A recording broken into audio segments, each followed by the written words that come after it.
নারীদের প্রতি যে সমস্ত বৈষম্য হচ্ছে সে সমস্ত বৈষম্য দূর করবার জন্য, জুলুমমুক্ত পৃথিবী গড়বার জন্য আজ আমরা সোচ্চার। আমরা কি জানি ১৫০০ বছর আগে মহানবী মুহাম্মদ সাল্লাল্লাহু আলাইহি সাল্লাম যে কোরআন আল্লাহর কাছ থেকে আমাদেরকে এনে দিয়েছেন, সেই কোরআনে শুধুমাত্র নারীদের সূরা নামে সূরাতুন নিসা নামে একটা বিশাল বড় সূরা আলাদা স্বতন্ত্র আল্লাহ তাআলা নাজিল করেছেন।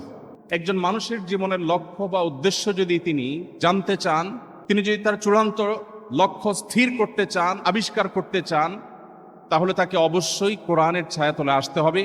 মানুষ পৃথিবীতে কেন এসেছে, কোথা থেকে এসেছে, কোথায় ব্যাক করে যাচ্ছে, কালের গর্ভে হারিয়ে যাচ্ছে, তার পরের পরিণতি ঠিক কোথায়, এ সম্পর্কে ধারণা দিতে পারে একমাত্র কোরআনে কারীম। একজন ব্যক্তির পরিপূর্ণতার জন্য ধর্ম কতটা গুরুত্বপূর্ণ। আমাদের জীবনের লক্ষ্য বা উদ্দেশ্য নিশ্চয়ই শুধুমাত্র খেয়ে পরে ঘুমিয়ে কাটানো হতে পারে না। কি বলেন, হতে পারে? একজন মানুষের জীবনের লক্ষ্য উদ্দেশ্য কি শুধু খেয়ে পরে ঘুমিয়ে কাটানো?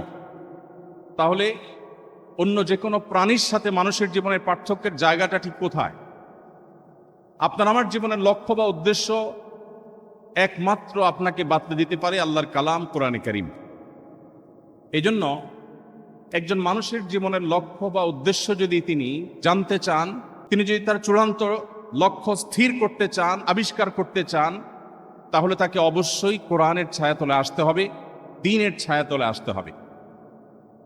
আল্লাহর দ্বীন এবং কোরআনে কারীম পরিষ্কারভাবে মানুষের জীবনের লক্ষ্য বিভিন্ন পাতায় পাতায় কোরআনে আল্লাহ তাআলা উল্লেখ করেছেন। পৃথিবীর যত সভ্যতা আছে, যত সংস্কৃতি আছে, আমাদেরকে অনেক কিছু দিতে পারবে। মানুষ পৃথিবীতে কেন এসেছে, কোথা থেকে এসেছে, কোথায় ব্যাক করে যাচ্ছে, কালের গর্ভে হারিয়ে যাচ্ছে, তার পরের পরিণতি ঠিক কোথায়, এ সম্পর্কে ধারণা দিতে পারে একমাত্র কোরআনে কারীম। এজন্য নিজের জীবনের লক্ষ্য জানবার প্রয়োজনে, নিজের চূড়ান্ত উদ্দেশ্য এটি স্থির করবার প্রয়োজনে আমাদেরকে দ্বীনের সামনে সমর্পণ করতে হয়।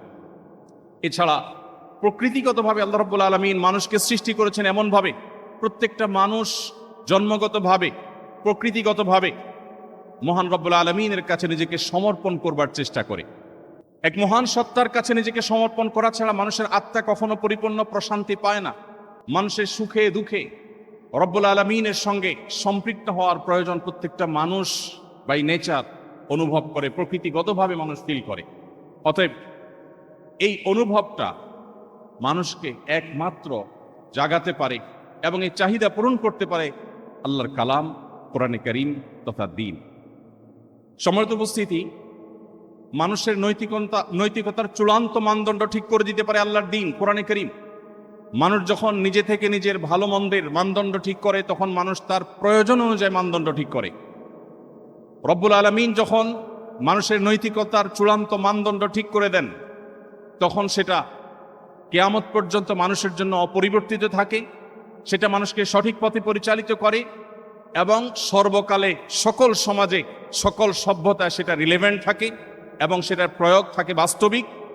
আজ থেকে ১৫০০ বছর আগে মুহাম্মদ সাল্লাল্লাহু আলাইহি সাল্লাম আল্লাহর পক্ষ থেকে পাওয়া ওয়াহির ভিত্তিতে যে সমস্ত কথা বলে গেছেন, আজকের পৃথিবীর সাথে বহু সংকটের সাথে আমরা মেলালে দেখব সেগুলো যেন আজকের বাস্তবতা আল্লাহ তাআলা নাজিল করেছেন।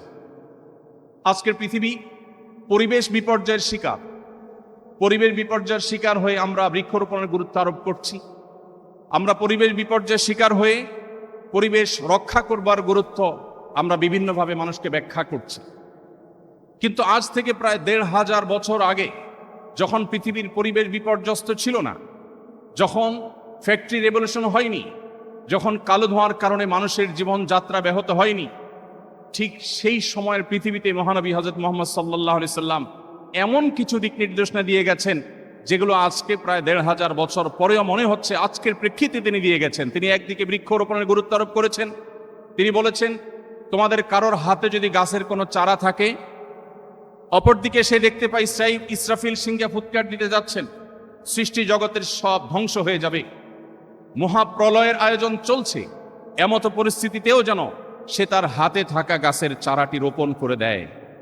ধ্বংসযজ্ঞ চলবে, মহাপ্রলয় সংগঠিত হবে, আমি এই চারা রোপণ করে কি লাভ হবে সেই চিন্তা না করে একজন মুসলিম তার হাতের চারা রোপণ করবে এবং এই গাছ থেকে যদি কোনো মানুষ, কোনো প্রাণী, কোনো পোকামাকড় কোনো কীটপতঙ্গ, কোনো পিপিলিকা, যে কোনো প্রাণী সেখান থেকে কোনো কিছু গ্রহণ করে, সেটা অক্সিজেন হতে পারে, খাবার হতে পারে, ছায়া হতে পারে, অন্য কোনো দিক থেকে উপকারিতা হতে পারে।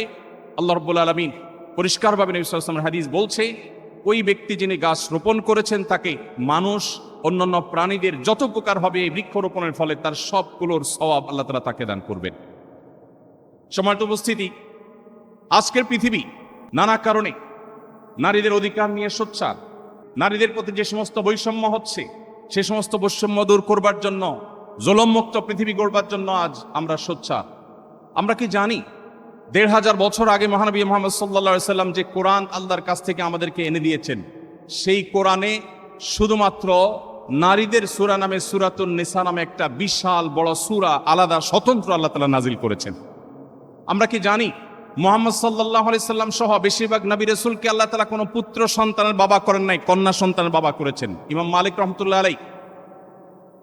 রহমতুল্লাহি আলাইহি তিনি বলেছেন, আল আম্বিয়া ওয়া আবুল বানাত, বেশিরভাগ নবী রাসূলদেরকে দেখা যায় তারা বেশিরভাগই ছিলেন কন্যাদের বাবা, ছেলেদের বাবা নয়।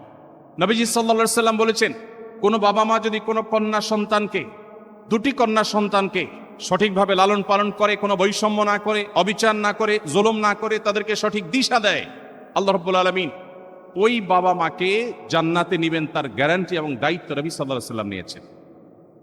সম্মানিত উপস্থিতি, আজকের পৃথিবী যে সমস্ত সংকট দেখছে, আমরা ঢাকায় বসবাস করি, ঢাকায় ফুটপাত দখলের এক মহোৎসব সব সময় চলতে থাকে আমরা জানি। আমরা রাস্তাঘাট দখল করার যে সমস্ত মহড়া দেখি, সেগুলো দেখে প্রত্যেকটা মানুষ ত্যক্ত বিরক্ত। ১৪০০ বছর আগের মক্কায় কয়েকশো বা কয়েক হাজার মানুষের বসবাস ছিল। মরুভূমির এই বিশাল দেশে রাস্তায় কখনো যানজট হতে পারে সেই চিন্তাও মানুষের ছিল না। তিনি সেই সময় বলেছেন, ইয়াকুম আল জুলুসা আলাত তারিক, খবরদার কেউ রাস্তা দখল করে বসবে না। আপনি যদি কিয়ামত পর্যন্ত মানবতার প্রতিটি সংকটের সমাধান চান, তাহলে সেই সমাধানের সূত্র খুঁজে পাবেন কোরআনে এবং নবী সাল্লাল্লাহু আলাইহি সাল্লামের হাদিসে। এজন্যই একজন মানুষের জীবনে ধর্ম, একজন মানুষের জীবনে আরো স্পেসিফিকলি বললে শুধু ধর্ম নয়, প্রচলিত অর্থে ধর্ম নয়, বরং দিন অত্যন্ত গুরুত্বপূর্ণ। দিন ছাড়া আমরা কেউ আমাদের জীবনের লক্ষ্য, আমাদের জীবনের মূল উদ্দেশ্য, আমরা কেন এসেছি, আমরা কেন খেয়ে পরে বেঁচে থাকি, আমাদের জীবনের এই লক্ষ্য আমরা স্থির করতে পারবো না। সম্মানিত উপস্থিতি, আল্লাহ রাব্বুল আলামিনের কাছে একমাত্র মনোনীত দিন, আল্লাহ বলেছেন, ইন্নাদ দীনা ইনদাল্লাহিল ইসলাম, আল্লাহর কাছে একমাত্র মনোনীত দিন ইসলাম।